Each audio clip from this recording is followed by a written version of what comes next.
lot of things happening with abortion rights this week that make the news. Obviously, in Arizona, the state Supreme Court ruled that an 1864 law, back when Arizona was just a territory, not even a state, And women, passed. of course, couldn't vote. Women, of course, couldn't vote. The Civil War was still going on. I mean, a lot of things were happening back then, which criminalized abortion, not just for doctors, but also for women who had abortions at that time. The law was then, when Arizona became a state, I think it was in 1916, somewhere around there, maybe it was 1912, the law was reaffirmed. And then in 2021, I believe it was, the part of the law that called for the jailing of women was repealed. But the one with the doctors were left in place, which I think is really important when we hear these stories of like somehow this was just the Republican state Supreme Court appointed by Republicans, but not like the Republican Party. Oh, absolutely. They had a chance in 2021. They actually, I mean, they delved into this whole thing. The legislature did, and the governor ended up signing this 15-week abortion ban, but leaving this other law on the books. They could have taken it out then. Not only that, as you just said, they amended that old law to take it out and left the draconian punishment for doctors and the pretty much total prohibition against abortion on the books, knowing very well that what has happened now could happen. And in fact, they packed that Supreme Court with Republican right-wingers, one of whom is a guy named Clint Bolick, who has been in very, very far right-wing legal circles for many, many years. I mean, that name was very familiar to me. When I saw that he'd been put on the Arizona Supreme Court, I'm going, really? I mean, like, that's like putting, who can I think of? Jay Sekulow or somebody like that on a Supreme Court. It's like, he was an activist is what he was. So they packed that court, knowing full well that this is the sort of thing that would happen. And then, as we just saw this week, given the chance to, after the huge outcry about the affirmation of that law, the Democrats brought it up on the floor of the legislature, which of course is Republican majority, and they refused to vote on it. So, I mean, these Republicans in Arizona are about as far right as it's possible to get. I mean, they literally, I mean, they're the Tommy Tuberville level of Carrie Lake level. I mean, I guess that right. should cleared up. So, this is something that they consciously did. And you have the ex-governor, Steve Ducey, you remember, who became some kind of a hero because he didn't pick up the phone when Trump called once or something. He's the guy who did that 15-week abortion ban and who, signed off on the idea that they would amend that older law. So he's now out there saying, oh, we never meant for this to happen. And, I mean, part of this, and I think it's really important that we realize exactly what they're up to here. And the anti-abortion movement in this country is very sophisticated. Don't ever assume that there's some primitive people who don't understand politics, who are just out there, flinging things at the wall and hoping they stick. They're very strategic, and they have been since the beginning. One of the strategies they're deploying right now is this idea that a 15-week abortion ban is the moderate compromise. It is not. It's a ban. It would change everything for people in the states where you live and the state where I live. Suddenly, abortion would be banned if they did a national 15-week abortion ban. That is not a moderate compromise. But by having all this extreme stuff out there, including, and I'll just, sort of digress a little bit, Donald Trump on Monday came out, and said very, flamboyantly, I am not for a federal ban. I'm going to leave it up to the states. He supposedly thought that would just take it off the table. almost immediately, Lindsey Graham and the anti-abortion forces, led by, I think it was the Susan B. Anthony group or one of the big ones, came out screaming, "How dare he? Of course we want a federal abortion ban. Lindsey Graham, we have to have the 15-week abortion ban." Donald Trump goes after both of them on Truth Social and starts screaming about Lindsey Graham as a traitor and a sellout or whatever. That's kabuki, because the point of that is to make Donald Trump look moderate. And to have this 15-week abortion ban that's the moderate compromise. And Donald Trump is so great, even he won't even sign off on that. I mean, and I don't know whether Trump is in on this kind of strategy, because he's not, come on. I think a lot of everything he does is pretty impulsive and just kind of, feral instinct. But certainly Lindsey Graham has set this up as being, a 15-week abortion ban is the moderate compromise. We've all got to get behind it. That's what they're working toward. And no one should, on a national basis, and no one should fool themselves about that. And I don't think any of the anti-abortion groups or any of the people who are involved in this are fooled by it. It's pretty clear what they're trying to do. They're working toward getting a national ban, and in the meantime, they are making the most draconian, ugly, oppressive laws around abortion that they can wherever they can. And it's extremely ugly. And, the whole Republican Party is implicated in it. None of them should ever be able to get away from this, because they've all signed off on things like, personhood bills, which are what make IVF completely, illegal if they were to pursue those things, and heartbeat bills and all this kind of thing. All that's happening all over the country and has been for a long time. I mean, these things didn't spring up out of nowhere. All of that stuff has been sitting there under the surface, waiting for Roe to be overturned. And Donald Trump, at least facilitated the overturning of it. And Leonard Leo and Mitch McConnell and the entire right-wing legal establishment was prepared the moment they got the chance to do it. So, here we are. And it's pretty horrifying. I mean, I have to say, if you just look at it dispassionately, take the politics out of it and what it means for the Democrats or means for the Republicans, this is a really hideous thing they've done. I mean, to take away this right and then to go to such great lengths to actually kind of torture women in these states and, put women in this terrible position and then threaten them with even worse, which is what's happening, threatening with the abortion pill and talking about the Comstock Act and all the rest of this. I mean, this is really, I'm kind of surprised, to tell you the truth, when I look at this, just how awful it actually is.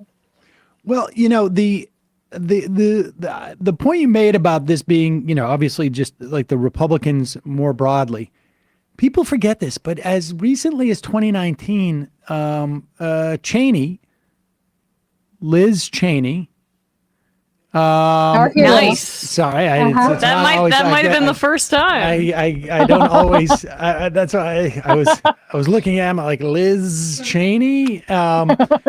She was up there saying that Democrats want to kill babies after they're born. Yes, absolutely. And I mean, people forget this. It was only 2019, right? It was just like 1 year, like before Trump's, really basically 2 years into Trump's term. And she's still saying stuff like this. She still may say it. I don't know. But it's not going to get her on television in the same way. This is the Republican position, and it is fascinating to watch them all sort of backtrack in this way, because they realize, like, we've gone too quickly.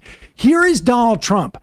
3 days after he had just come out with a video on Truth Social.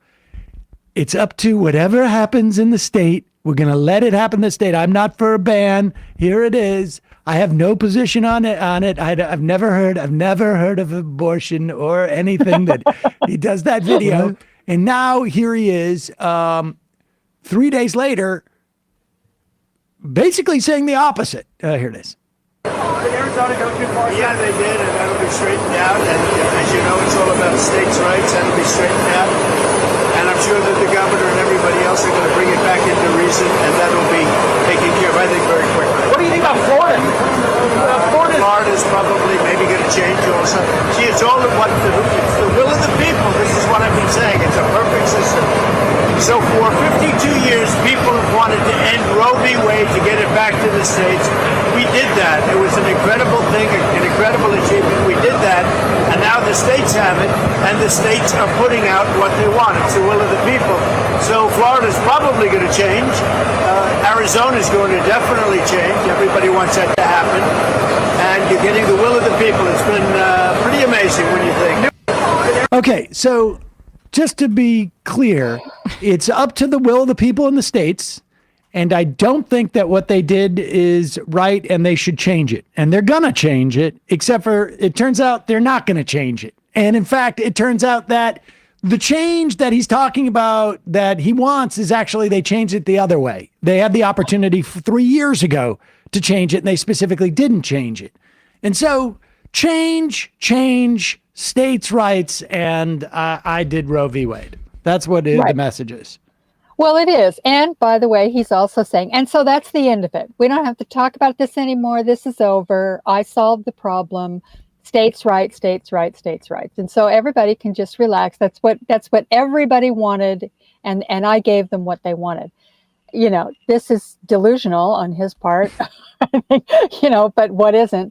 I think it's the best he could come up with. Obviously, he is, like I said, he has a sort of a feral instinct, and he understands that this is a very potent issue for the American people. And what I don't think he understands I know he doesn't understand it. You know, there's a deeper moral issue, and there's also a much deeper political issue that's running through this entire campaign, and abortion rights are at the very center of it, which is this idea of Republican authoritarianism and taking away people's freedom.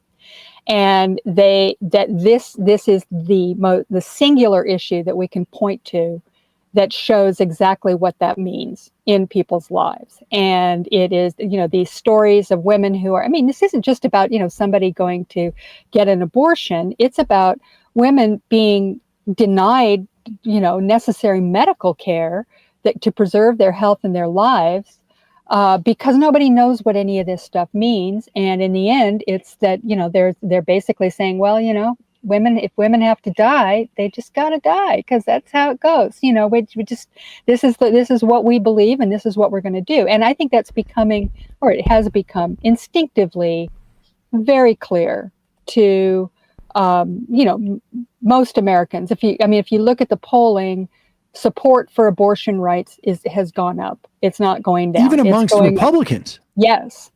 Well, they're seeing the ramifications of this. It's one thing to sit around and go, I'm pro-life, I love babies, it's just great. It's another when you start seeing what this really means. Now, those of us who followed this issue, you know, closely over the years knew this was going to happen. I mean, you could see it. There's no mystery to what happens if you take away this right.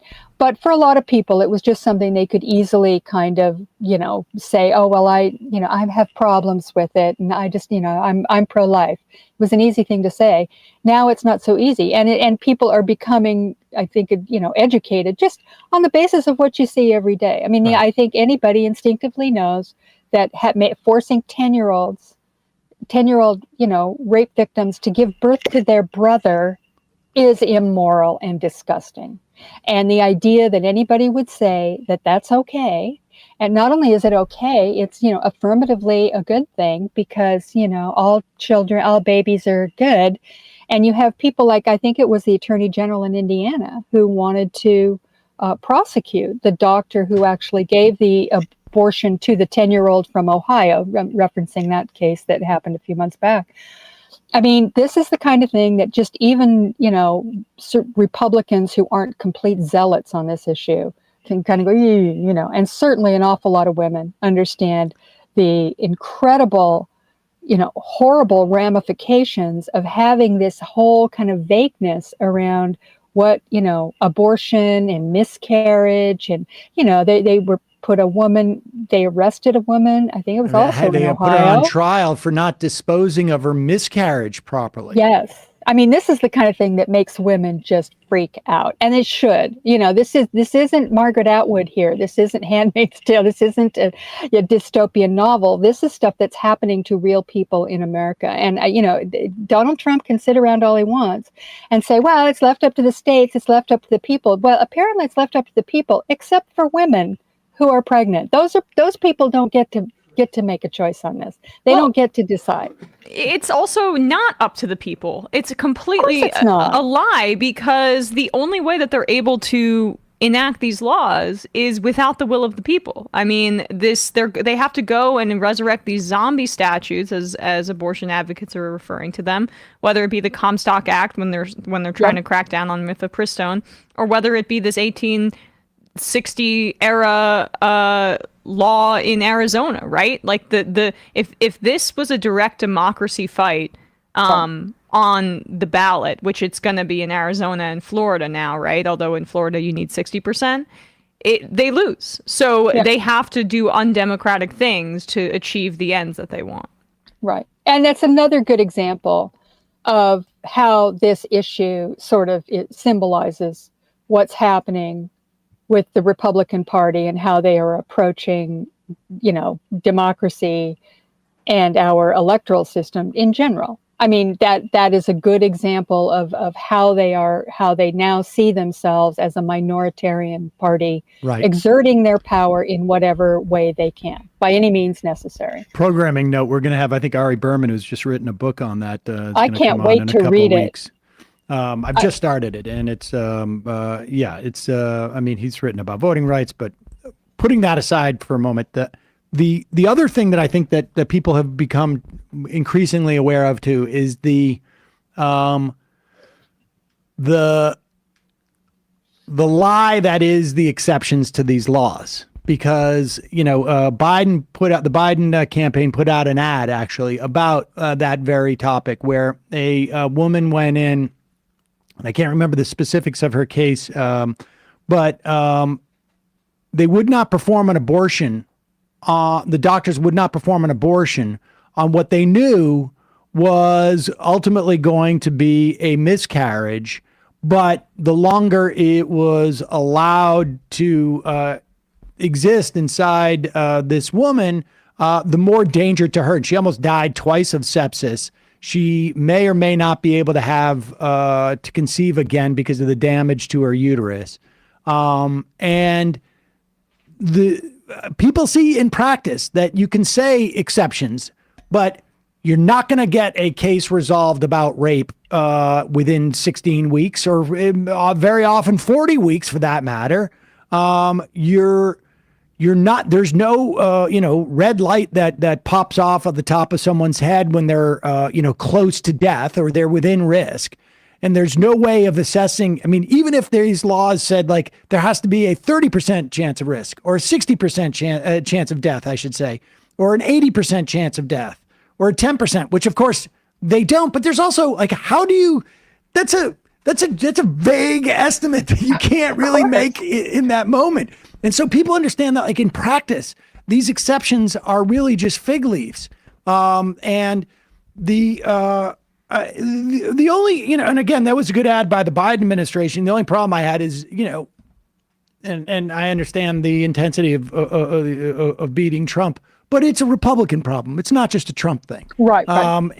But one thing that strikes me is the panic that Donald Trump must have about a state like Arizona, because if the Republicans do not patch this up in some way, the level of intensity, and it's still going to be pretty intense when they put this on the ballot, and maybe even in Florida. Like, I don't know if it could work in Florida, but in Arizona, it could easily swing the election in Arizona. And that could very well be the difference in the presidential election.